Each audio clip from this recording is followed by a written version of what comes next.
Welcome to the Mindfully Strong podcast. In this episode, I discuss with you living a balanced life. There are so many programs and fitness professionals I see out there pushing these extreme low-calorie diets as well as high-intensity workouts to get their clients extreme results. And however, I can appreciate their forward thinking in regards to getting people results. My goal is to help people achieve health long-term for their entire life.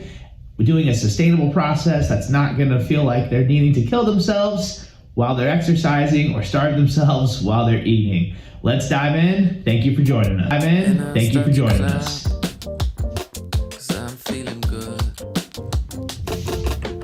Living a balanced life. Isn't that something we all want to achieve? I know for myself, I have a vision board, and on that vision board are things that I want to achieve both personally, professionally, family-wise, friends-wise, really encompassing everything in my life. What if we took that same approach to our health and fitness? What if we were able to enjoy treats and go to parties and have a drink here and there and still achieve our results? That's what this episode of Mindfully Strong is all about, living a balanced life. I not only wish for you to live a balanced life personally, professionally, but also live a balanced life with your health. I want you to be able to enjoy foods that you love. I want you to be able to do activities you love, miss a workout here and there, and still feel like you are on a better path to your best health, okay? So that's what we're here to talk about today. So we really have three categories that we're gonna break this down into, and the first one is no one-size-fits-all solution.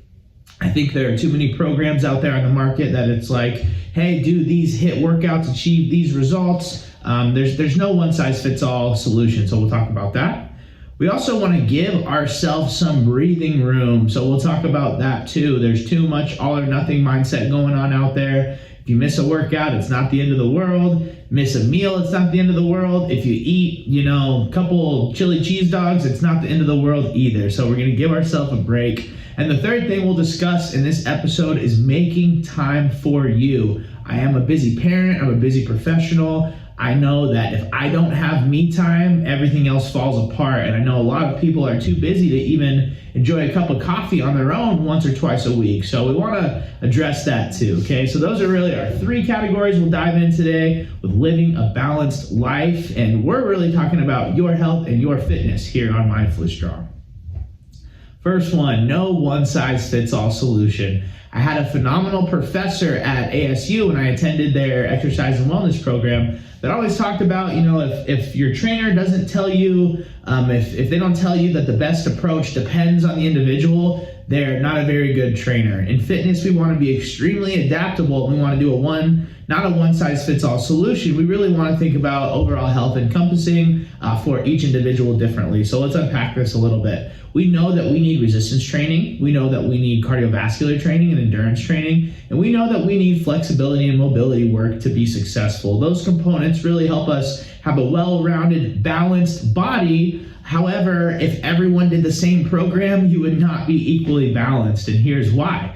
We're all extremely different, right? So for myself, I have a very strong upper body. My low back and my legs and posterior chain are a little bit weaker. So if I did a program that was really well balanced and wasn't more lower body and hip and glute focused, I would continue to have that weakness, right? So for myself, I have to over-program glute activation, over-program deadlifts, over-program core work for myself because those are weak points. Whereas someone else maybe has a really strong glutes and really strong low back, but their upper body's weak. So their program's gonna be more upper body heavy than someone like me. So we really wanna make sure we're addressing our weaknesses in our fitness program based on our body type, and we're not just doing a one-size-fits-all plug-and-play program. That being said, there are lots of basic programs that will help you address your weaknesses regardless of what they are. One example of that would be the 5x5 Strong program. You just do your basic lifts, your deadlift, your squat, and your bench. I think maybe an overhead press, and possibly a row too, but addressing 3 to 5 different lifts, you're gonna get stronger, you're gonna get better. It's not a customized program to address your imbalances, but still it's well-rounded and it's gonna help you improve. But again, don't think that you can just go out there and find one program that worked for either someone else, it worked for a trainer, it worked for your younger sibling. It does not mean it's going to work for you. We want to make sure we're taking a well-rounded approach that is definitely addressing your individual needs. So again, if you're someone that can run 2 miles no problem, but you're unable to do a push-up, your program is going to be specific to gaining body strength. We'll still do that endurance work because you enjoy it and you're good at it, right? You don't want to take that away from yourself, but you just want to make sure that you're touching on those weaknesses and you're improving them each and every time you go to train. And training could be done at home, at the gym, anywhere. We just want to think about our movements that we're doing as improving our body for us individually. So we want to make sure that program matches our individual needs. And that being said, I do want to make sure we're checking the boxes for the American College of Sports Medicine's recommendations for allocated exercise each and every week. So although we're going to customize and tailor to your needs, and that's what I highly suggest for you to do. So if you're an endurance runner, you're going to focus on strength training because that could be a weakness for you, right? Now, if you're very strong, but you can't walk a mile without getting out of breath, well then guess what? Let's focus more on endurance.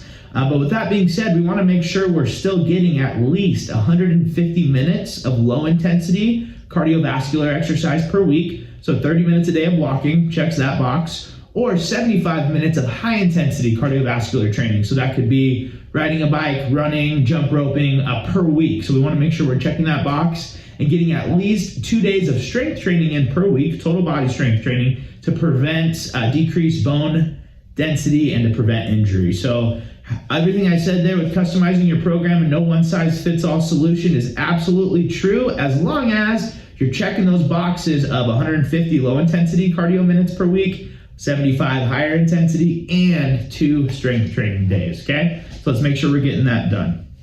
Now, in regards to breathing room, when you are taking a customized approach to your health and fitness, you create so much more breathing room for yourself, okay? To do things like go to events, go to dinner, go to weddings, and really just take the leash off a little bit in regards to your health and enjoy things like pizza and enjoy things like beer and wine and still be able to achieve your health and fitness goals. So how do you do that, right? Well, one, you want to make sure that you have a program that is helping you individually move towards that finish line or that ideal health, okay? So once you have that customized program where you're hitting the strength training, you're hitting the cardio, you're really addressing your weaknesses, and you're getting that done 80% of the time, those times where you feel like you're either falling off track or getting pushed back aren't going to impact you as much because you get right back to that routine, you're 80% consistent, and you're still seeing results. Also, when we think of a more balanced approach to our health, we can have things like a couple slices of pizza and a salad. We don't do things like just eat pizza or just eat salad. We're able to mix things together, have a more balanced approach, and really enjoy life, enjoy the foods that we love, enjoy the activities and friends that we love, but still see results in our health and fitness, which is super important and super impactful if you're trying to move the ball down the field, especially if you're looking to do things like prevent chronic disease. Like, I know that's something that's important for me. I've actually had 3 relatives die before the age of 60 due to cancer, and close relatives, my grandmother and my grandfather on my mom's side, and my uncle on my dad's side. So for me, doing this exercise stuff is extremely important for me to prevent chronic disease long term. But if I'm go and don't have a balanced approach, I'm just gonna burn out and I'm not gonna be able to sustain it. And same for you. So that's why we want to give ourselves that breathing room. Make sure you can have a couple drinks every week if that's what you enjoy. Make sure you can have some dessert, but we've got to get into our routine of 80% of the time following a program that addresses our weaknesses and checks the box of those allocated exercise minutes, as I mentioned, each and every week. All right.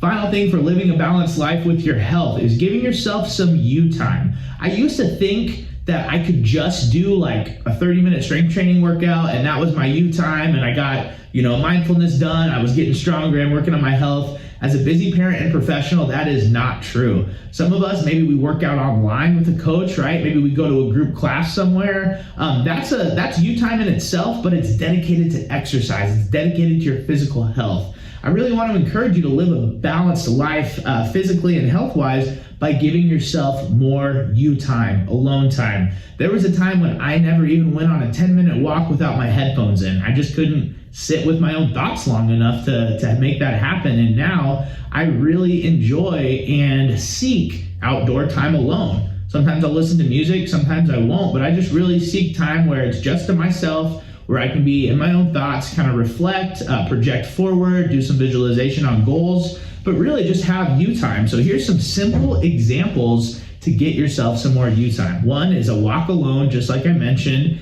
I think everybody should have kind of a go-to walking trail near their home that hopefully is safe, right? It's well lit if you want to walk at night, but just something where you can walk out, step outside, 15 minutes, hit your walk and give yourself that you time. So find that space in your neighborhood. Highly encourage that.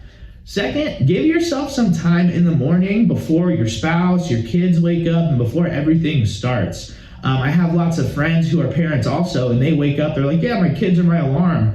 And I'm like, man, that does not sound good. I need some time in the morning for myself to maybe read a book, maybe meditate, make myself breakfast, exercise, right? Whatever those needs are in the morning, just give yourself that time before your family's up, because if not, those things will not get done, and you'll continue to focus on serving others before you take care of yourself, which obviously we want to serve others, but the more we can take care of ourselves and give ourselves that you time, the better we show up for others in service. And then giving yourself some time in the evening to read, or just some time to unplug away from technology, or maybe not necessarily away from technology, but away from like mindless technology. So giving yourself, like, maybe you're studying a new language, or you want to read a nonfiction book, or you're studying a course, but give yourself that time in the evening alone that you can be with your own thoughts, your own needs, and work on you. Okay, so those are our 3 areas that we're going to address to live a balanced life with our physical health. First one is a one-size-fits-all solution. We're going to address our weaknesses and really focus on a program that works best for us. Second, we're going to give ourselves more breathing room to enjoy foods that we love, add in, pizza with our salad, have a couple drinks, because 80% of the time we're going to be on routine and on program, getting the amount of exercise we need each and every week. And then finally, we're going to create some more you time, go on a walk outside alone, giving ourselves that time and mental space needed to really unplug and check in with ourselves, so we can live a more balanced life physically, and this stuff will carry over to our personal life too. All it has is a guitar and a snare drum. Bang on it. There you have it, episode 5, living a balanced life. I really hope you take our tips here, implement them so you can live a more balanced life physically, be a little bit easier on yourself, and take a different approach as you walk through your journey to becoming your healthiest and best self. If you'd like to get a more fast-track plan, send me an email at drew@teamupaz.com with success session in the subject line, and I'll get you all set up with myself or one of our coaches for a complimentary 30-minute success coaching call to make sure you're addressing your weaknesses and on the right path to improve your health and fitness for good. Thanks again for tuning in today. Look forward to connecting with you soon. My room is empty. All it has is a guitar and a snare drum. Bang on it. Is this life? I guess it's fine.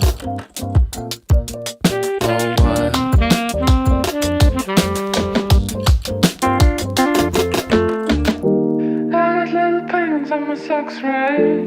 I got little ducks on my boxes. I'm essentially a man child. I don't think I'll ever change. Whenever I